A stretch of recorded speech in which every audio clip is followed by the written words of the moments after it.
This video is going to cover our 4 mallet grip setup. To start, just worry about one mallet. First thing we're going to do is set up our inside mallet grip.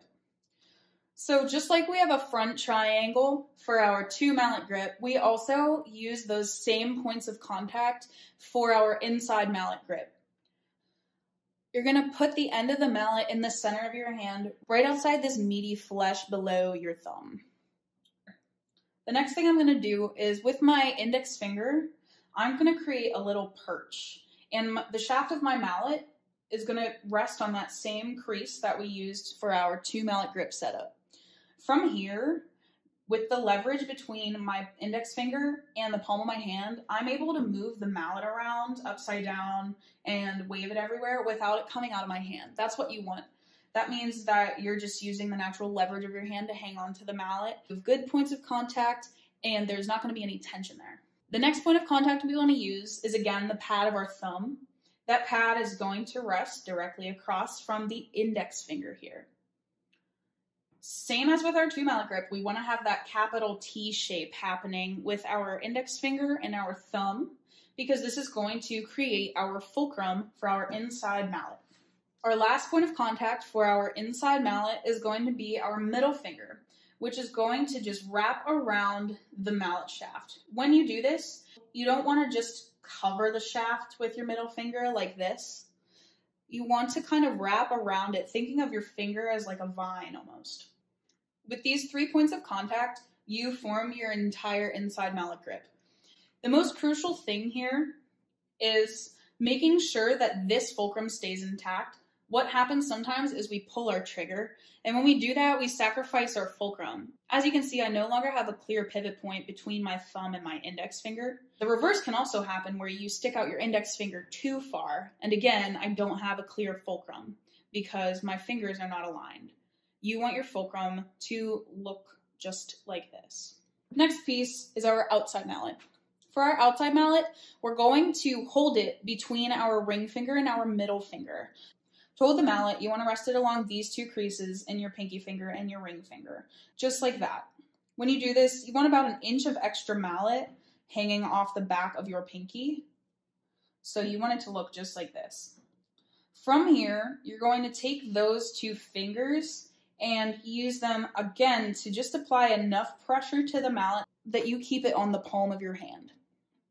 Next thing you want to check is make sure the shaft of the mallet is resting in the correct place in your hand. So it's super crucial to make sure that it's not resting directly between your knuckles, because that can be very painful and you'll get fatigued really quickly. But it's also not shoved in the webbing of your fingers because you don't have a lot of control back there. So what you want to do is rest it just below this knuckle, right where this little bump is on my finger. Again, I've got about 1 inch hanging out of the back here. And now I can go ahead, take my other mallet, do my full setup for the inside mallet. End of the mallet is in the center of your hand, resting on the perch of your index finger. Pad of your thumb creates the fulcrum with the index finger by making a capital T. And then this middle finger is going to wrap around the bottom of the mallet like a vine. Again, I say like a vine because you want it to make contact with the shaft of the mallet. The middle finger pressure does a lot to help you keep your mallet in place, which is why it's super crucial to make sure the middle finger is actually wrapped around the shaft of the mallet itself. Double check all of those checkpoints all together. So here are the checkpoints. Number 1, you have 3 points of contact for your inside mallet. You've got the perch, which is your index finger. You've got the pad of your thumb, and you've got your middle finger, while the end of the mallet rests in the center of your palm. For the outside mallet, the shaft rests just below your bottom knuckles, not in the webbing, not directly between the knuckles, applying enough pressure that you keep it along the palm of your hand without squeezing. And you have approximately 1 inch of outside mallet coming out of the back of your hand. Once you've covered all those things, we can go ahead and set up to play. When we're setting up to play while holding 4 mallets, we want to make sure our platforms are in the correct place. We play with our platforms what we call locked down. This means not that our platforms never move, it just means that our platforms are always locked down below the weight of the mallet head. So the easiest way to tell if your platform is in the correct place is this. There are two lines that we can create from our forearm to our hand. The first is a straight line through your forearm and your thumb. The second is a straight line through your forearm and the heel of your hand. One offers more support than the other, and I'm going to show you why. If I create a straight line with my forearm and my thumb, as you can see, the mallet shafts are going to rest below my wrist. When I create a line from my forearm through the heel of my hand, I'm able to, first of all, play with my forearm a little bit lower, which allows me to relax my arm more and eliminate tension. Second, I'm able to support the weight of this inside mallet with this fleshy bit below my thumb, rather than having to hang on with my thumb and my pointer finger. Now we want to make sure we have our hands set at the correct angle. The best angle to play with is when this back knuckle of your pointer finger and this back knuckle of your ring finger create a perpendicular line with the keyboard.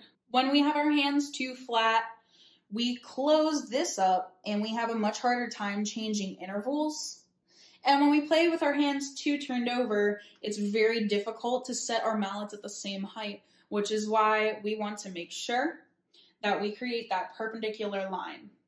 Now, what is a comfortable interval? We like to say a fourth or a fifth. Any interval smaller than a fourth or a fifth requires significantly more torque when you're playing any stroke type aside from a double vertical. Anything larger than a fourth or a fifth is going to cause you to fatigue much faster, just because you're not able to control the weight of the tacet mallet quite as well. To review the entire setup, for the inside mallet, it's going to be in the center of your palm. You're going to create a perch using the first crease in your index finger. From there, you should be able to move the mallet around freely without having to add any extra pressure. The next point of contact is going to be the pad of your thumb. That's going to rest directly across from the index finger, forming a capital T, just like you would for your two mallet grip. The last point of contact for your inside mallet is going to be your middle finger. The middle finger is going to wrap around the bottom of the shaft of the mallet to hold it in place.